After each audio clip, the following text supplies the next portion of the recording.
C'était un grand événement qui prétendait représenter l'unité des membres de l'OTAN et le renforcement de l'OTAN. C'est le thème de la déclaration. Mais d'un point de vue plus large, on pourrait dire qu'il représente le repli du G7, des Européens et des partenaires du traité de l'Atlantique Nord dans une citadelle qui exclut la majorité du monde. En d'autres termes, cela met la relation transatlantique, la communauté atlantique, en opposition avec la majorité du monde. Donc c'est pas autant une avancée qu'un repli sous pression.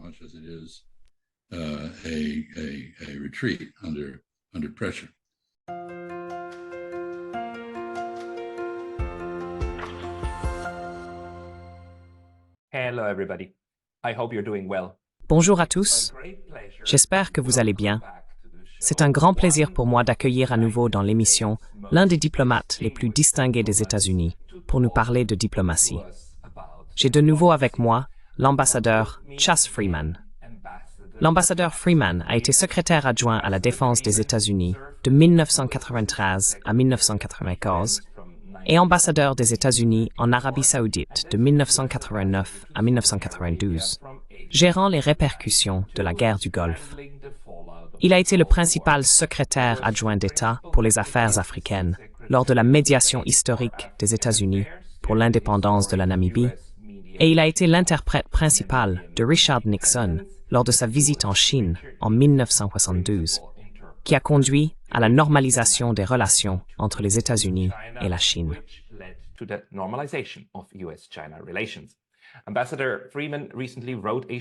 L'ambassadeur Freeman a récemment écrit un court mais très utile article sur le professionnalisme diplomatique que je souhaite que chaque diplomate, quel que soit son pays, soit tenu de lire et d'assimiler. Donc je pensais qu'il n'y avait personne de mieux pour discuter des actions diplomatiques actuelles de la Hongrie et du rôle de l'OTAN en tant qu'acteur diplomatique que l'ambassadeur Freeman.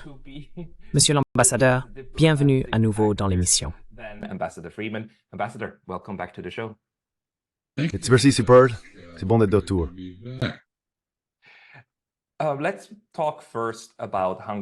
Parlons d'abord de la Hongrie. La semaine dernière, dimanche, j'ai entendu dire que Viktor Orban est allé de Kiev plus ou moins directement à Moscou, ce qu'il n'a annoncé à personne, afin de lancer de véritables discussions de paix. J'étais très excité. Quelle a été votre réaction et quelle est votre impression, sachant que Viktor Orban est également allé à Pékin pour parler à Xi Jinping? Comment comprenez-vous cette soi-disant diplomatie de navette selon certains commentateurs?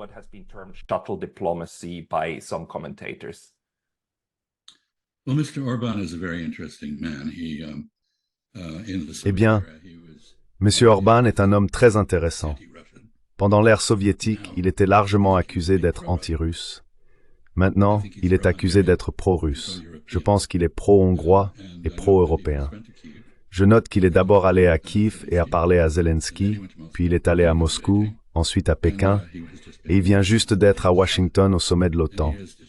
Il a décrit sa mission comme autodécidée parce que, même s'il est le président de l'Union européenne pour 6 mois, il n'a aucun mandat de celle-ci pour faire quoi que ce soit concernant la paix en Ukraine. Il a décrit son mandat auto-imposé comme connectant les grandes puissances belligérantes avec l'Ukraine et relançant un processus de paix.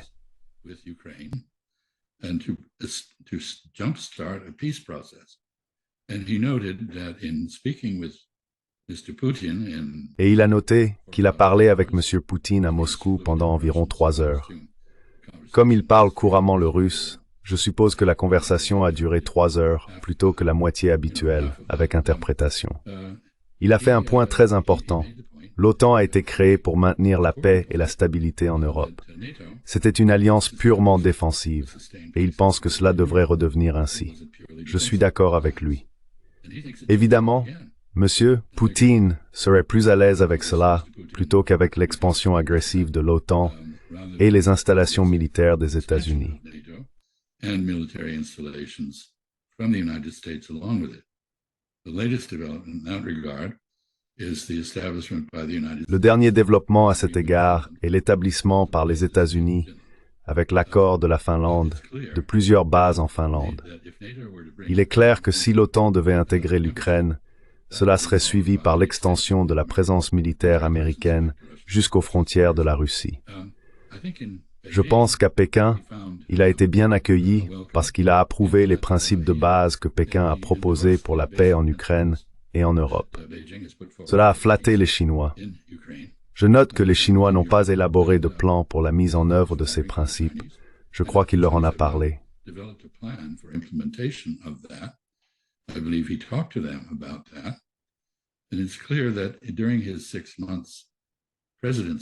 Et il est clair que pendant sa présidence de 6 mois de l'Union européenne, il continuera d'agir en tant qu'intermédiaire et facilitateur des négociations de paix qui devraient avoir lieu, mais qui n'ont pas eu lieu. Je ne pense pas qu'il soit exact de décrire cela comme une diplomatie de navette. Je ne pense pas qu'il soit un médiateur ou qu'il représente les intérêts de l'UE selon les autres membres de l'UMR. En fait, il a été assez largement condamné pour vouloir la paix plutôt que la continuation de la guerre. Mais je pense qu'il est déterminé à concilier.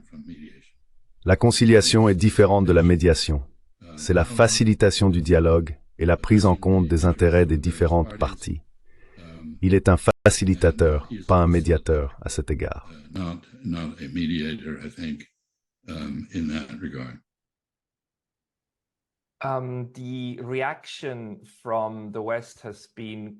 La réaction de l'Occident a été assez virulente, comme pour dire « cet homme ne parle pas en notre nom ». Il y a même eu des discussions dans Politico. Il y avait un article sur certains ambassadeurs au sein de l'UPERL discutant de la possibilité de changer les règles pour destituer le Premier ministre hongrois de manière anticipée.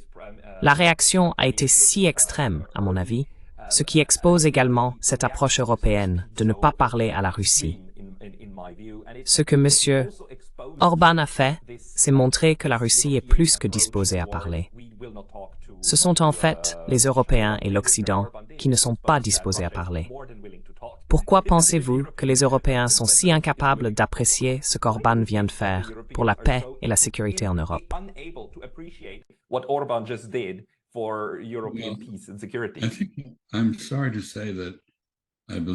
Je suis désolé de dire que je crois que c'est l'influence pernicieuse des États-Unis qui a produit cette réticence à dialoguer. Si vous ne parlez pas, vous ne pouvez résoudre aucun problème, sauf par la guerre. Les États-Unis semblent engagés dans la guerre avec pour objectif, comme certains membres impolitiques du cabinet l'ont déclaré, d'isoler et d'affaiblir la Russie. Ce n'a pas été le résultat, mais en tout cas, c'est l'objectif.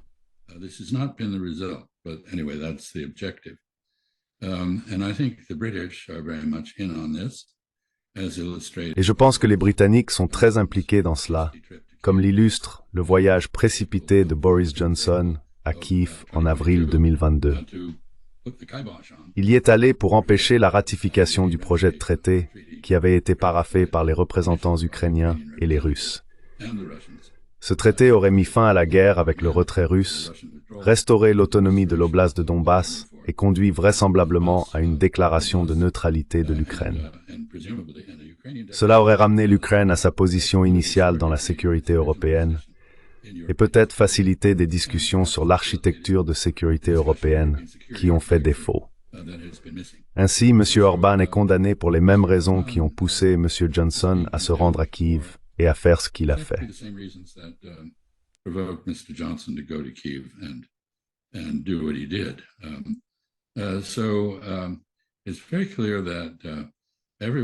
Il est donc très clair que tout le monde en Europe, sauf de nombreux Ukrainiens, les Hongrois, les Slovaques et beaucoup d'électeurs lors des élections, est heureux de voir des Ukrainiens mourir sur le champ de bataille afin d'affaiblir et d'isoler la Russie. L'Ukraine a un problème. Elle n'a plus d'Ukrainiens à envoyer mourir sur le champ de bataille. Et je pense que M. Zelensky commence à en prendre conscience. Avec son revirement de position, plusieurs fois, il a organisé des soi-disant conférences de paix qui étaient en réalité des rassemblements politiques en soutien à la guerre ukrainienne. Les Russes n'étaient pas invités, ils étaient exclus. Maintenant, il dit que nous devons avoir les Russes là. C'est un progrès car il reconnaît que la seule issue, à moins d'un démembrement, d'une réduction et d'une possible oblitération de l'Ukraine est un accord avec Moscou. Ce serait l'étape préliminaire, espérons-le, d'une discussion sur un accord européen plus large et une réorganisation de la politique de défense.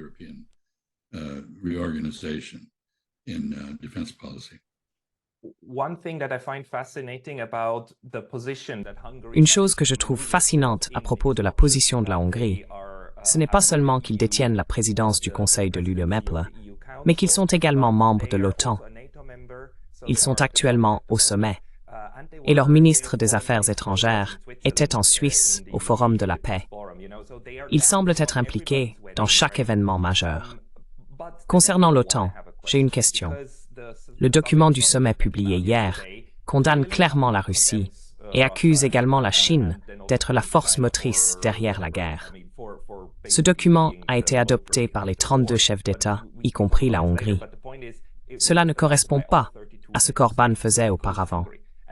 Avez-vous des connaissances sur la manière dont ces documents de résultats de sommet sont élaborés et pourquoi la Hongrie est l'un des signataires sans dissidence?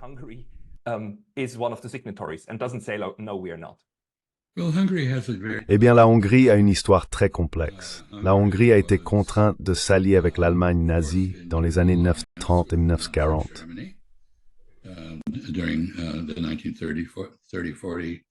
The decades of the 1930s and 40s. It was forced into an alliance with Russia in the Warsaw Pact. Elle a été forcée de s'allier avec la Russie dans le pacte de Varsovie pendant l'ère de domination soviétique en Europe de l'Est. Elle partage les préoccupations des autres Européens de l'Est concernant la domination russe. Elle est membre de l'OTAN. Elle n'est pas pro-russe, elle est pro-hongroise. Étant donné son histoire complexe, elle est très sensible au risque d'une guerre plus large en Europe. Car de telles guerres ont historiquement démantelé ou forcé la Hongrie à prendre des positions qu'elle ne voudrait pas autrement adopter. Donc je pense que M. Orbán est très conscient de cette histoire, tout comme les autres Hongrois. La Hongrie est un avant-poste en Europe, dans le sens où elle est un bassin entouré de montagnes.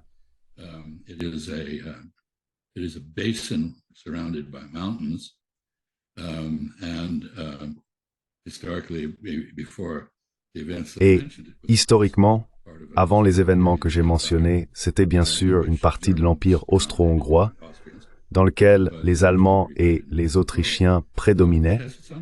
Mais la Hongrie jouait un rôle important, elle a sa propre culture, elle fait définitivement partie de l'Occident, pas de l'Orient. Elle a une relation délicate, non seulement avec la Russie, mais aussi avec l'Allemagne et la Pologne. Et avec l'Ukraine d'ailleurs. Il y a 150 000 Ukrainiens, dont la langue maternelle est le hongrois, qui ont été privés comme les locuteurs russes, du droit d'utiliser leur langue et d'être autonomes.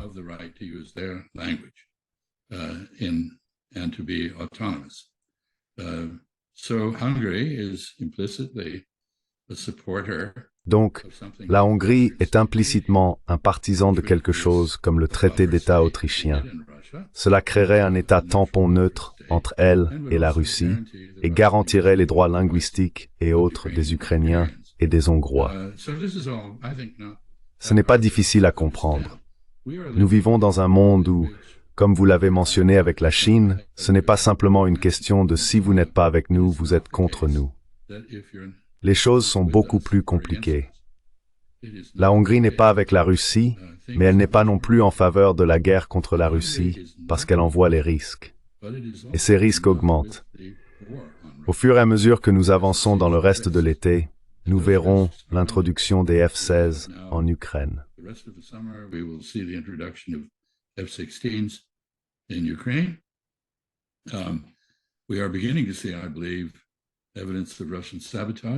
Nous commençons à voir des preuves de sabotage russe dans les usines de munitions et autres installations. Par exemple, l'usine qui produit le missile anti-char Javelin aux États-Unis a mystérieusement explosé. Personne n'a directement accusé la Russie, mais si j'étais détective, il serait mon suspect numéro 1. Nous voyons également la Russie embrasser maintenant la Corée du Nord d'une manière qui n'aurait pas eu lieu si les États-Unis n'avaient pas continué à inviter l'Ukraine dans sa sphère d'influence. De plus, il y a eu une réaction au massacre sur la plage de Sébastopol, ce qui a poussé Lloyd Austin, le secrétaire à la défense des États-Unis, à passer un appel sans précédent à son homologue russe.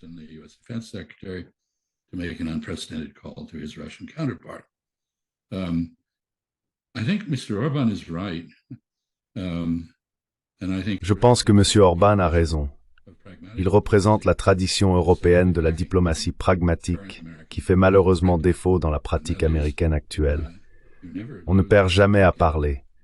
Parler est un moyen de transmettre sa position, aussi difficile soit-elle, et de sonder la position de l'autre partie. Plus important que de parler, c'est d'écouter et d'essayer de comprendre pourquoi la discorde existe et comment elle pourrait être résolue. M. Orban est maintenant la seule figure au monde qui a parlé à toutes les parties. Dire qu'il devrait être purgé est tout à fait ridicule.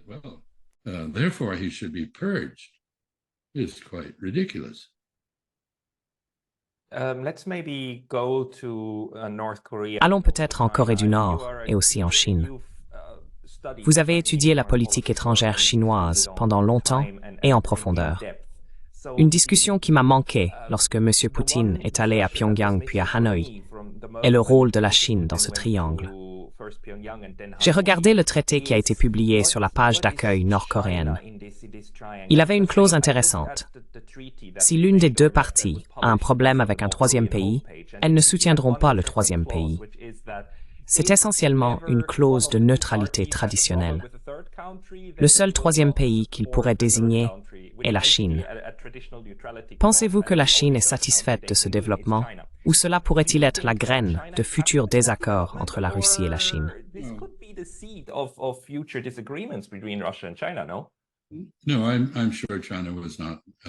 Non, je suis sûr que la Chine n'a pas été terriblement ravie par cela.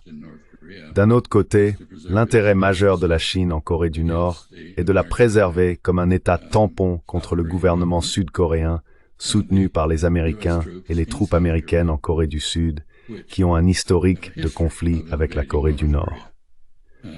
Bien sûr, la Corée du Nord a initié ce conflit. Mais malgré tout, la Chine ne veut pas de guerre sur la péninsule coréenne. Elle veut que la Corée du Nord reste indépendante et non occupée par les forces américaines, ce qui arriverait probablement si la force écrasante de la Corée du Sud devait prévaloir sur la péninsule dans une unification sous les auspices de Séoul.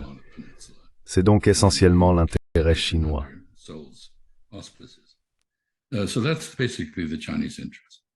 Chinese have also had an interest in stopping the North Korean nuclear. Les Chinois ont également eu un intérêt à arrêter le programme nucléaire nord-coréen, mais ils ont été totalement frustrés à cet égard par le refus des États-Unis de faire des compromis.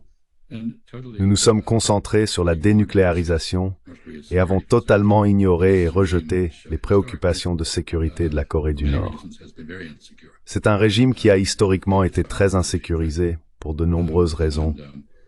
C'est un régime horrible, franchement. Je me souviens de discussions avec divers interlocuteurs que je ne nommerai pas, où il a été mentionné que lorsque Kim Jong-un est allé à Berne pour étudier et a appris l'allemand suisse, il est devenu très attaché à la Suisse.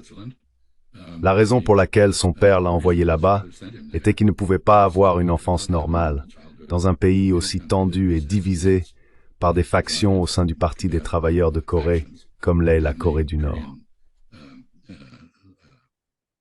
People's Party, as it is. China doesn't like North Korea at all. Donc, la Chine n'aime pas du tout la Corée du Nord. Ils se souviennent du renvoi de Khrouchtchev dans les années 1950, comme je cite, « communisme sans pantalon », fin de citation, et ils appliquent cet honorifique à la Corée du Nord. Ils ne l'aiment pas du tout.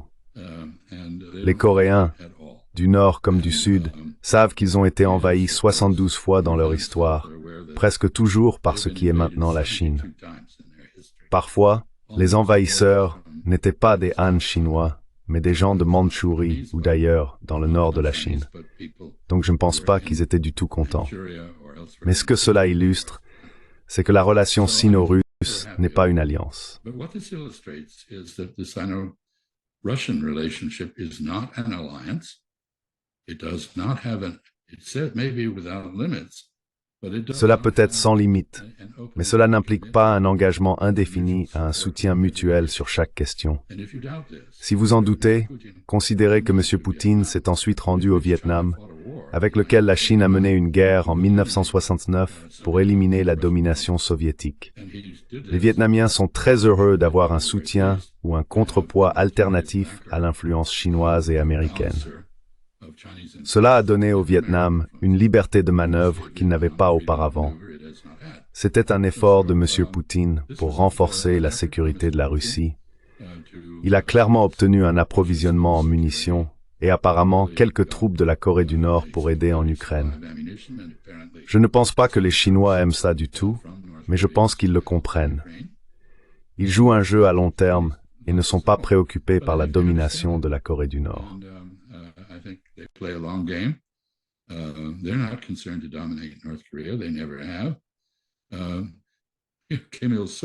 Ils ne l'ont jamais fait.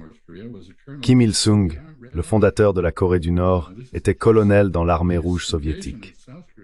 Son invasion de la Corée du Sud impliquait 7 divisions qui faisaient auparavant partie de l'armée populaire de libération en Chine, des divisions coréennes. Ils étaient aguerris, ils ont traversé les troupes sud-coréennes non préparées comme un couteau dans du beurre. Ils ont combattu les troupes américaines non prêtes jusqu'à un point mort. Ainsi, il y a une histoire de connexion avec la Chine, mais la connexion soviétique, la connexion russe, est beaucoup plus forte. Étant donné les préoccupations de la Corée du Nord concernant son indépendance vis-à-vis de la Chine, la connexion russe est extrêmement désirable. Kim Jong-un et Pyongyang reflètent cela. Cela, bien sûr, met en évidence l'impasse en Corée entre le Nord et le Sud, et le fait que Pyongyang a essentiellement abandonné Washington.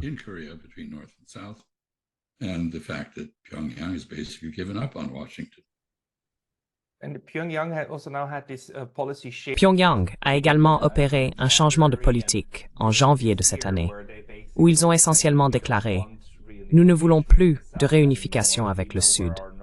Nous savons où se trouve notre frontière Sud. Nous allons faire notre propre truc. Corée du Sud, laissez-nous tranquilles. » C'est plus ou moins ce qu'il a littéralement dit. Pensez-vous que cela changera la dynamique politique en Asie du Nord-Est? Ou cela n'aura-t-il pas d'importance dans le grand schéma des choses?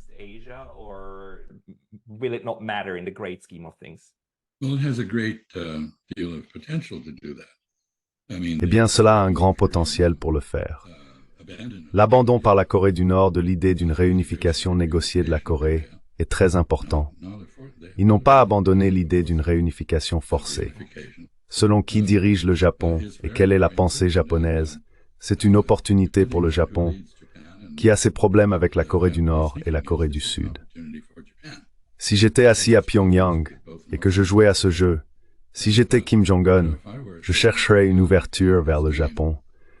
Je joue maintenant un jeu d'équilibre avec tout le monde.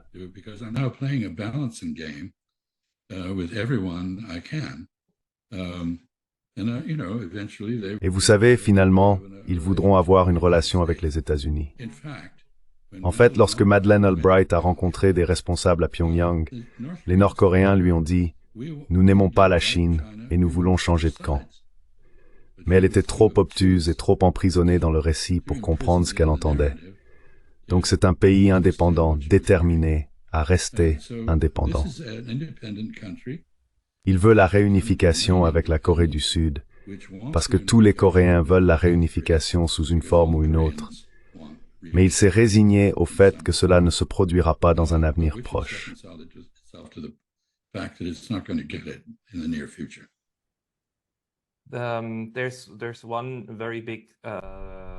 Il y a un atout très important qu'ils ont entre les mains avec les Japonais, qui est la question des enlèvements. Les Nord-Coréens ont enlevé plusieurs citoyens japonais dans les années 1970, et certains d'entre eux sont apparemment encore en vie en Corée du Nord. Les Japonais veulent les récupérer. S'ils le faisaient, cela changerait immédiatement la perception.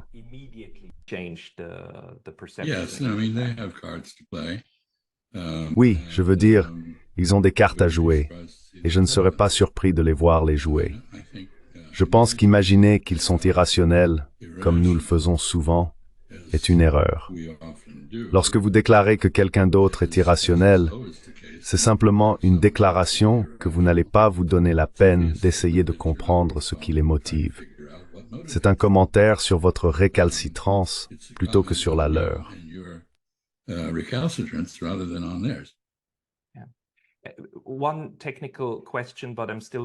Une question technique, mais je suis toujours très curieux de savoir comment vous voyez cela. Nous avons plusieurs exemples où des dirigeants mondiaux se rendent dans diverses capitales pour s'engager dans ce que nous appelons la diplomatie. Viktor Orban et Vladimir Poutine, par exemple.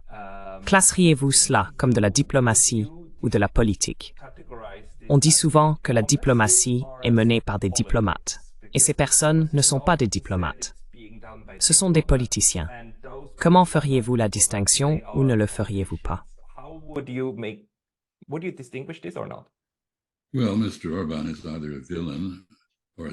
Eh bien, M. Orban est soit un méchant, soit un homme d'État, selon votre point de vue. Les hommes d'État sont très souvent impliqués dans la diplomatie. La diplomatie est un instrument de l'art de gouverner. Il n'y a rien de mal à ce que le chef du gouvernement d'un pays la conduise. Le principal problème des réunions au sommet est qu'elles sont mal préparées, ou que ceux qui y participent sont mal préparés.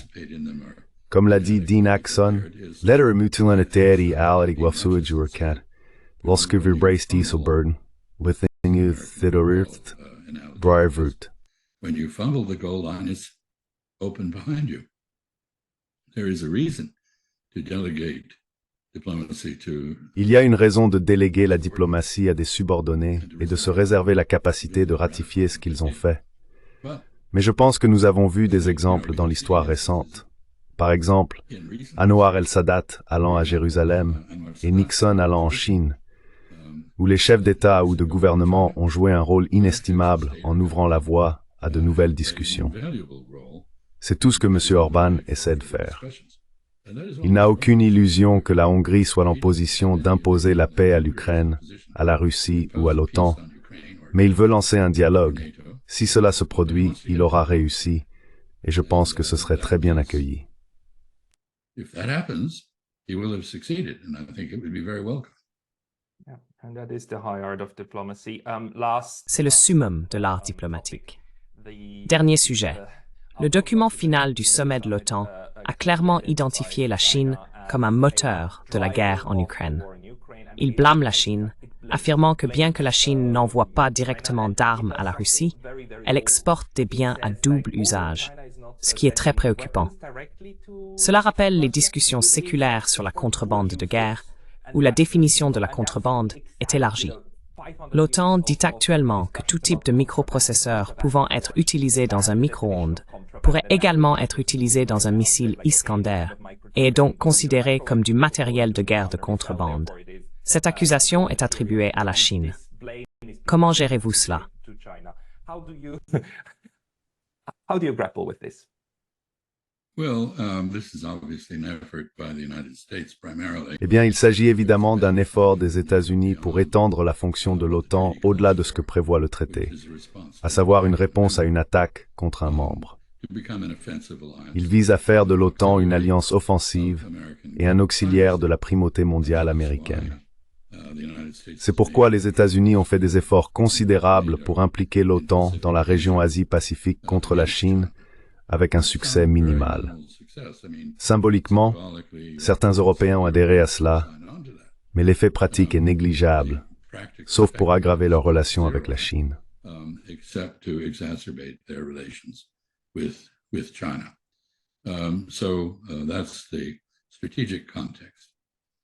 Donc c'est le contexte stratégique.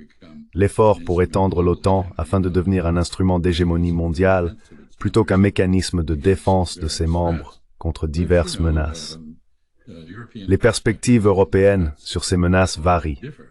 Si vous êtes en Europe du Sud, vous vous inquiétez des migrants traversant la Méditerranée et des terroristes venant du monde islamique. Beaucoup de politiques de droite dans des endroits comme l'Italie et la France sont influencés par cela. Si vous êtes en Europe de l'Est, vous vous inquiétez des Russes. Si vous êtes français, vous vous inquiétez de la domination américaine. Il y a une vision gaulliste de l'Europe pour les Européens. L'un des aspects les plus frappants de la déclaration du sommet de l'OTAN qui vient de se tenir à Washington est qu'il parle de développer la capacité industrielle militaire.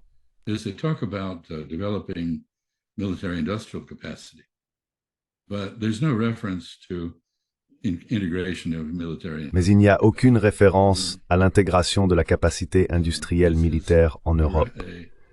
Cela me semble être une recette pour la domination continue du secteur de la défense européen par les fabricants d'armement américains.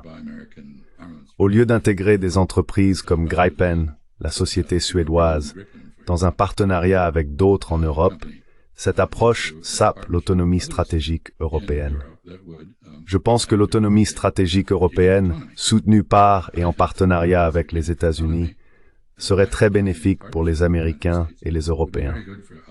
Mais ce n'est pas ce que ce sommet a préconisé. Enfin, je dirais simplement que nous vivons à une époque de guerre de l'information qui a été féroce sur le sujet de l'Ukraine.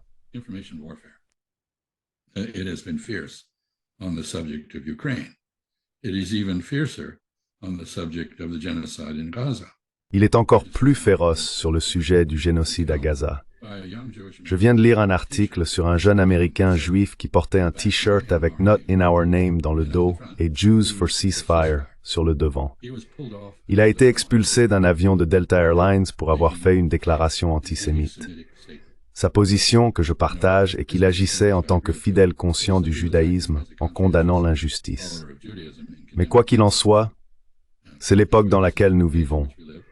Désinformation, politiquement correct, suppression des opinions dissidentes et suppression des faits. Censure. C'est ce que font les médias d'entreprise oligopolistiques. Et c'est pourquoi des points de vue alternatifs doivent être exprimés sur des médias alternatifs comme le vôtre.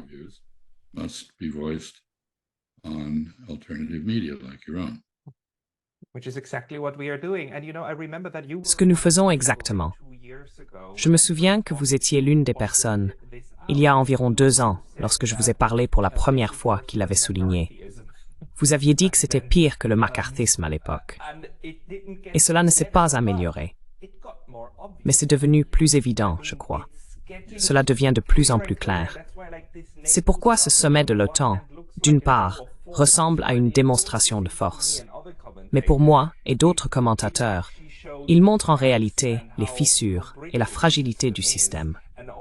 Avec la guerre de l'information, il semble perdre son emprise sur les populations. Si vous regardez ce qui s'est passé lors des élections européennes et l'humeur aux États-Unis à propos des prochaines élections de novembre, il semble que le récit perde de son pouvoir.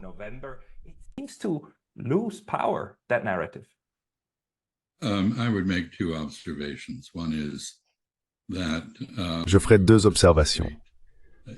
La première est qu'il s'agissait d'un événement important qui prétendait représenter l'unité et l'autonomisation des membres de l'OTAN. C'est le thème de la déclaration.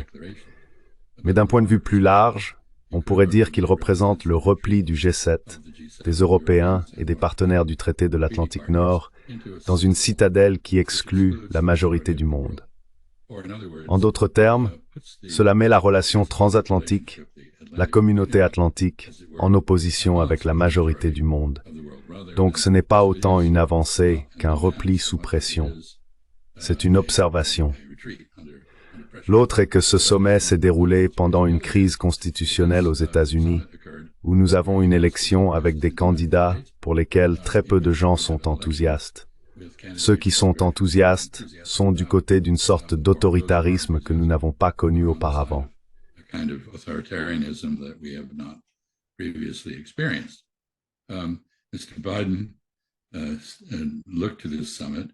M. Biden comptait sur ce sommet pour redorer son image très gravement endommagée. J'ai le même âge que M. Biden. Je ne pense pas que je devrais être en charge de quoi que ce soit, et ma femme est d'accord avec moi à ce sujet. Donc je pense que cela n'a pas réussi à améliorer son image. Je noterai que dans environ 10 jours, M. Netanyahou apparaîtra lors d'une session conjointe du Congrès. Cela a été initialement calculé par les républicains pour dénigrer et humilier M. Biden, et plus tard imposé au Parti démocrate par le lobby sioniste aux États-Unis. M. Netanyahou ira à la Maison-Blanche où M. Biden s'inclinera symboliquement devant lui. Ce n'est pas une scène qui ajoutera au prestige et à l'influence américain. En tant qu'Américain, je trouve cela humiliant, franchement.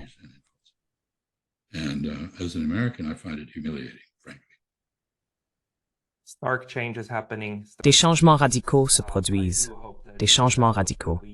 J'espère vraiment que nous sortirons de l'impasse. Mais ambassadeur Freeman, merci beaucoup pour votre temps aujourd'hui. Nous continuerons à diffuser vos essais et à rester en contact. Merci beaucoup. Merci Pascal Lotas.